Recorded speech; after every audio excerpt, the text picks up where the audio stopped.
If someone stripped away everything that defines you today, your name, your career, your achievements, your appearance, your bank account, would you still know who you are? Most people panic at this question, not because there's something missing in them, but because they've been conditioned to confuse themselves with what they possess, with what they've accumulated, with what they project. And this state of confusion has an ancient name: 6. 6. 6. 3 numbers carrying more fear than any other symbol in Western consciousness: the mark of the beast, apocalypse, end times, eternal damnation. But what if I told you that 666 was never about an external event? What if it's a diagnosis, not of something that will happen in some distant future, but of something that's already happening, inside you, right now, in this very moment? In this video, you're going to discover why 666 is a 3-layer code about how consciousness operates through limitation, what ancient Hermetic traditions observed about the cube and embodiment, and how to recognize if you're operating in this pattern without knowing it. But before we decode the symbol, you need to see where it appears in plain sight. Look at the nearest physical object around you, any object at all. Count how many sides it has in 3-dimensional space: up, down, left, right, front, back, 6 directions. Now observe your own body. It also exists in these 6 directions. You cannot escape them. As long as you're in a physical body, you're inside the cube, and the cube has 6 sides. Hermetic traditions call the physical body the hexahedron, 6 faces, not because it's evil or malevolent, but because it's limited by design. It operates within constraints. And here's the first layer of the code that most people miss entirely. The number 6 doesn't represent evil. It represents dimensional limitation, the experience of being contained, of having boundaries, of being finite in an infinite universe. When you look in a mirror, you see 6 directions looking back at you. That's the one, that's your body, that's the first 6, but 666 isn't 1 6, it's 3. And here's where the pattern reveals something few people notice: you're not just a body. You're 3 simultaneous expressions of consciousness operating through that body. You think, you feel, you act. 3 vehicles, 3 ways of being in the world, 3 mechanisms for creating your reality. Modern neuroscience confirms what ancient traditions mapped millennia ago. The brain doesn't operate as a single unified block. Functional neuroimaging studies, including research conducted at Stanford by Michael Grecius and colleagues, revealed that consciousness expresses itself through distinct neural networks that activate depending on where attention is directed. One of these networks is the default mode network, associated with internal narrative and the sense of self. Other systems participate in emotional experience and processing. And there are specific networks responsible for action, movement, and executive function. These systems aren't rigid compartments, but functional modes that can operate relatively independently, sometimes even in opposition to each other. You can think without acting. You can feel without thinking. You can act without feeling. 3 distinct modes. And what's fascinating, and what most people never notice, is that these networks can operate completely desynchronized. You can be doing one thing physically, thinking about something entirely different, and feeling an emotion that relates to neither. Has this ever happened to you? Driving your car, body on autopilot, navigating traffic, mind thinking about work presentations or tomorrow's meeting, emotion still processing an argument from hours ago, or anxiety about something that hasn't happened yet. 3 vehicles, 3 completely different directions. And here's where the code begins to reveal its deeper structure.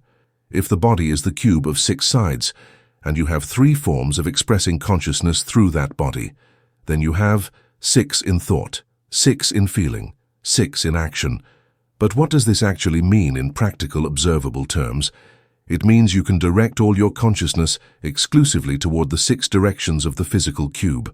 All your attention focused only on what is tangible, measurable, external, visible.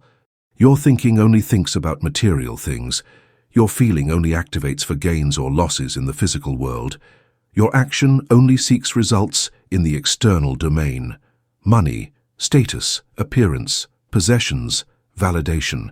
And here's the pattern that ancient observers mapped. When all 3 expressions of consciousness are turned completely toward the cube, toward the hexahedron, toward the body and its extensions in the material world, something specific happens. You stop perceiving that anything exists beyond the cube, not because nothing exists beyond it, but because all your attention is occupied, consumed, fully engaged in one direction, and attention is all you have.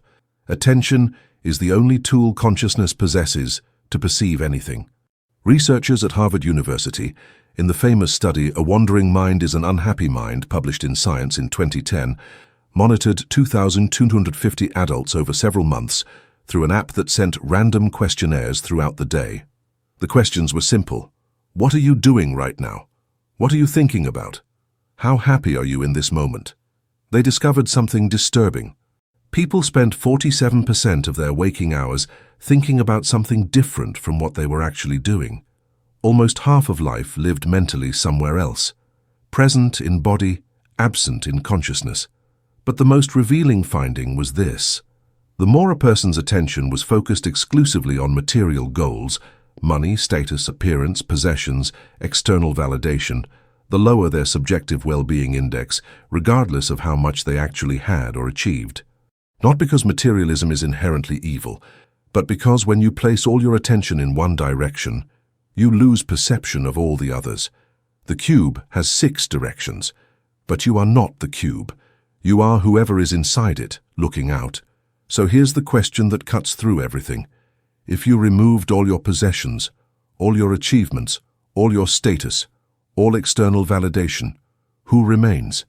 If you cannot think about anything material, cannot feel anything related to external gain or loss, cannot act to change anything in the physical world, what's left? Most people panic at this question. Some get angry, some deflect with philosophy, but few can actually answer it, because they realize they don't know. Their entire identity is anchored in the cube, in the body, in possessions, in status, in relationships, in appearance, in what others think. And when you remove all of that, nothing remains. Just emptiness, confusion, fear. And this is the pattern. This is 666, not a microchip that will be implanted in your hand, not a one-world government currency, not a future apocalyptic event. It's a state of consciousness where you've identified completely with the cube and forgotten there's an observer inside it. You've confused the container with the content, the vehicle with the driver, the instrument with the musician. And here's the scary part that nobody talks about. You don't decide to enter this pattern. You're conditioned into it. From childhood, they teach you that you are your body, that you are your name, that you are your achievements, that your value resides in the external, in what you can produce, in what you can accumulate, in what you can display. Nobody teaches you to look inward. Education doesn't teach meditation, doesn't teach self-observation, doesn't teach the difference between the observer and the observed. So you grow up believing you are the cube. And you dedicate all your consciousness to improving the cube, beautifying the cube, strengthening the cube, validating the cube, defending the cube, and you forget there's someone inside observing all of this. And here's where what Hermetic traditions mapped millennia ago becomes relevant. The number 7. 7 comes after 6. 6 is the cube. 7 is the observer. 6 is limitation. 7 is expansion. When you're operating in 666, you're trapped in the 6 directions of the cube. When you add the 7th element, the conscious observer, you transcend the cube without leaving it. You're still in the body, but you're no longer just the body. You're the consciousness experiencing the body. Ancient scriptures call this the 7th day, the day of rest, not physical rest from labor, rest from identification. You stop trying to be the cube, and you recognize that you are whoever observes the cube. And here's something few people understand about sacred geometry. The cube isn't just 6 sides. The cube has a 7th point, the center. All 6 faces point toward a central point, and from that central point, you can see all 6 directions simultaneously. You have complete perspective, but when you're on one of the faces, pressed against it, you only see that one direction. When you're on the money face, you only see money. When you're on the appearance face, you only see appearance. When you're on the status face, you only see status. Each face becomes your entire reality. But when you're at the center, you see all the faces. And you realize none of them are you. You are the central point, the observer, the one who can see all directions without being trapped in any of them. And here's the mistake most people make when they first hear this teaching. They think that to transcend materialism, they need to abandon the material world, become a monk, renounce possessions, live in a cave or forest, reject everything physical. No, that's not what the code says. The code doesn't say to leave the cube, it says to remember, you're not only the cube, there's a massive difference. You can have money without being controlled by it. You can have a beautiful body without identifying with it. You can have status without depending on it. You can have possessions without being possessed by them. The difference isn't in what you have, it's in where your identity is anchored. Let me give you a concrete, observable example. Two people receive $1 million. Person A wakes up to the news. Their first thought, now I'm somebody. Their second thought, what will I buy to show this? Their emotion, euphoria linked entirely to external validation. Their action, purchase things to display status, to prove worth to others. Person B wakes up to the same news. Their first thought, interesting, more resources available. Their second thought, what can I do with this that's actually useful? Their emotion, gratitude but not dependence. Their action, use resources in alignment with internal values, not external display. Same external situation, completely different internal experience. Person A is operating in 666, entire identity anchored in what they have. Person B is operating in 7, identity anchored in the internal observer. And here's the definitive test. If you lose everything tomorrow, which of these two people collapses completely? Person A collapses, because if you are what you have, and you lose what you have, you lose who you are. Total identity crisis. Person B doesn't collapse. They continue being the observer. What changed was the scenery, the external conditions, but the observer remains constant. And this isn't abstract philosophy. You can verify this right now in your own experience. For the next 3 days, observe something specific in yourself. How many times per day do you think about money, appearance, status, validation from others, material achievements? Count them. Don't judge yourself. Just count. Just observe the pattern. Then observe this. How many times per day do you stop and ask, who is thinking this? Probably 0. Maybe once if you're already practicing some form of self-inquiry, because you're operating in 66.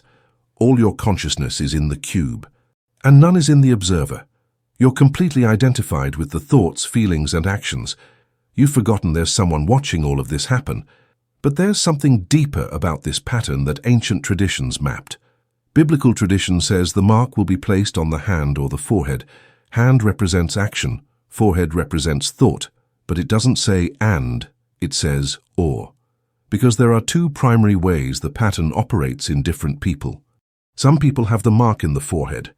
Their entire identity is in material beliefs, in intellectual status, in being right, in accumulated knowledge, in opinions, in ideologies. They live in the head constantly. They think about the cube endlessly. They plan, they analyze, they compare, they judge. But they rarely act deeply or feel profoundly. They're stuck in mental loops about material concerns. Others have the mark in the hand. Their entire identity is in doing, in producing, in conquering, in constant action, in perpetual movement. They cannot stop, because if they stop, they lose the sensation of being alive. Their identity is in the doing, not in the being. They're action addicts. And a third category, rarer but devastating when it occurs, people with the mark in the emotional heart. Their entire identity is in how they feel. If they feel good, they are somebody. If they feel bad, they are nobody. Complete slaves to fluctuating emotional states. They cannot find stability, because their sense of self rises and falls with every emotional wave. But all three forms have something fundamental in common. They're in the cube. Their thinking is about the cube. Their feeling is about the cube. Their action is about the cube. Complete identification with the limited material external dimension. And here's the definitive test you can apply right now. If you stop doing everything you do, who are you? If you stop thinking everything you think, who are you? If you stop feeling everything you feel, who are you? If the answer is nobody or I don't know, then your identity is anchored entirely in the cube, and all your consciousness is operating in 666. You are the pattern. But here's something nobody talks about, and it's crucial. This isn't permanent. It's not a static state. You can be operating in 666 right now, and in 10 minutes be operating in a different pattern. It's not a physical mark you receive once and it's done forever. It's a fluctuating state of consciousness. Sometimes you're totally in the cube. Sometimes you're aware of the observer. Most people oscillate constantly, back and forth, identified then aware. Aware, then identified again. But here's the dangerous pattern that develops over time. The more time you spend in 666, the harder it becomes to recognize anything exists beyond it. Because your perception molds itself to what you pay attention to. Attention shapes perception. If you never look inward, you forget there is an inward. The internal dimension atrophies from lack of use. And when someone tries to remind you, you react with fear or aggression. Because it seems like a threat. It seems like they're trying to take something from you, your possessions, your identity, your security. But nobody's taking anything. They're trying to remind you that you are more than the cube, that there's an observer inside who's been watching all along. And here's where the balance that Hermetic traditions teach through the principle of polarity becomes essential. Everything has two poles, internal and external, spiritual and material, observer and observed. When you're 100% at the external pole, you lose access to the internal pole. Not because it disappeared, but because you stopped looking in that direction. And most people live this way their entire lives. 100% external attention, 0% internal awareness, thinking focused on external things, emotion reacting to external events, action seeking external results, without any moment of, who is thinking this? Where does this emotion actually come from? Why am I doing this? Zero self-inquiry, zero inner observation. And years pass like this, decades pass.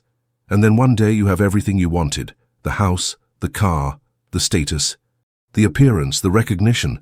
Everything you chased is finally there, and you feel empty, hollow, confused.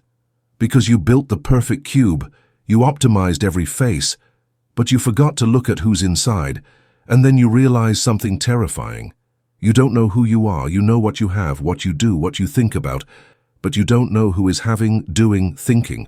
The subject is missing, only the objects remain, and this is the crisis that awakens many people. It's not depression, though it can feel like it. It's not failure, though it can seem like it. It's the observer trying to remember itself, trying to wake up, and saying, "Hey, are you there? Because I've been here the whole time." So here's the question that defines everything about your current state. How much of your consciousness is dedicated to the external, and how much to the internal? If the answer is 100% external, 0% internal, then you're operating in 666. Complete identification with the cube. If it's 50-50, you're balanced. If it's 80-20, you're leaning heavily toward the cube. And here's something you can verify right now, in this moment. Close your eyes for 30 seconds. Don't think about anything material. Don't plan anything. Don't solve anything. Don't analyze anything. Just observe the observer. Can you do it? If you could do this, you have access to the seventh element. The observer is still there, accessible. If you couldn't do it, if your mind could only think about external things, plans, problems, material concerns, then all your consciousness is in the cube, fully identified. And this isn't judgment. It's not criticism. It's diagnosis. Because once you see the pattern, you can change it. But if you don't see it, you continue operating in it without knowing, unconsciously repeating the same pattern, and years pass, and you accumulate more things, and conquer more status, and improve appearance, and chase more validation. And then one day you stop, and you realize you don't know who you are, because you spent your entire life building the cube, and you forgot to know who's inside it. So here's what ancient traditions actually mapped. 666 isn't about future apocalypse. It's about present forgetting. Forgetting that you're not the body, not the mind, not the emotions. You are whoever observes all of this. The witness, the awareness. The consciousness that perceives but is not what is perceived. And when you remember this, the cube remains. The body continues. Material life continues. Nothing external changes. but you're no longer trapped in it. You're consciously present within it. And that's the difference between 666 and 7. 6 is the closed cube with no awareness of the center. 7 is the cube with the observer awake at the center. So for the next 7 days, experiment with something simple but profound. Once per day, stop everything you're doing and ask, who is doing this? Don't answer intellectually. Don't create a philosophical response. Just observe, just look, and see if you can feel the difference between what you're doing and who is observing you do it. If you feel that difference even for 10 seconds, you've stepped out of 666. You've remembered, even if just briefly, because in those 10 seconds you remembered something fundamental. You're not the cube. You're whoever inhabits the cube. And that changes your relationship with everything. With money, with status, with appearance, with validation, with success, with failure. All of it remains, but your relationship to it transforms completely. But there's one final layer that needs to be revealed. Why 3 sixes? Why not just one? Because consciousness has 3 expressions through the body. And when all 3 are in the cube, you're totally identified, completely lost in the pattern. But when even one of them recognizes the observer, you begin to exit. It can be thought that suddenly notices, wait, who is thinking this? It can be emotion that suddenly notices, where does this feeling actually come from? It can be action that suddenly notices, why am I doing this? Who decided this? Any one of the 3 can be the doorway out, and when one exits identification, the others begin to follow, like dominoes. But it has to start somewhere, and it usually starts with whichever one you use most. If you're very mental, the exit comes through thought, when you catch your mind in the act of creating stories about the cube. If you're very emotional, the exit comes through feeling, when you feel an emotion and ask where it truly comes from. If you're very action-oriented, the exit comes through doing, when you're in the middle of doing something and suddenly stop and ask, why am I doing this? Any doorway works, but you have to use one. Because the 666 pattern only breaks when you place conscious attention on it, and conscious attention is precisely the 7th element, the observer observing itself, observe, meta-awareness. So here's the question that remains. Which of the 3 will you use, your thinking, your emotion, your action? Which will be the first to ask, who is here? Because when you ask that question and actually observe the answer, you don't find an intellectual response. You find silence. And in that silence you perceive something. You've always been here, observing, quiet, free. The cube never trapped you. You just forgot to look beyond it. But now you've remembered. So the question isn't whether you're in 66. The question is, how many times today will you remember there's something beyond the cube, and how many times will you forget again? Because you will forget. Everyone forgets. It's part of being human. But each time you remember, the forgetting lasts a little less. The gaps get shorter, until one day you don't forget anymore. You're in the cube, operating through the cube. But you know you're not the cube. And that, according to ancient Hermetic observations, is what separates those in 666 from those in 7. It's not what you have, not what you do, not what you achieve. It's what you remember. So for the next 7 days, do this complete experiment. Day 1. Count how many times you think about material things. Just count. Don't change anything, just observe the pattern. Day 2. Notice when your identity is anchored in having. When you think, I am rich, I am attractive, I am successful. Just observe when this happens. Day 3. Ask once, if I lose everything tomorrow, who am I? And feel the body's response, not the mind's answer. Day 4. Choose one daily action, brushing teeth, drinking coffee, driving. Do it totally present. No thinking about past or future, just that action. Day 5. When you feel a strong emotion, stop. Ask, who is feeling this? And observe if there's a space between you and the emotion. Day 6. Try doing nothing productive for 10 minutes. Nothing. Just sit. And observe who gets uncomfortable with this. That's the cube, not you. Day 7. Ask at the end of the day, how many times today did I forget I'm the observer? Don't judge the number, just recognize it.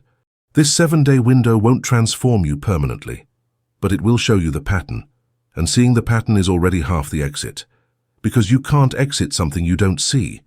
But when you see it, the exit becomes possible. And then it's a matter of practice, of remembering, forgetting, remembering again, until remembering becomes more common than forgetting. And when that happens, something strange occurs. The world hasn't changed. Your circumstances haven't changed. But your experience of everything has changed completely. Because you're no longer just the cube reacting to the world. You're the consciousness observing the cube react. And there's a peace in that which no material achievement can provide. Because it doesn't depend on anything external. It's already here, it always was, you just forgot to look. But now you've looked. So what will you do with this? Will you forget again? Or will you remember? The choice is yours, and it repeats every moment. But here's the final secret. You don't need to choose between the cube and the observer. You don't need to abandon one to have the other. You can have both.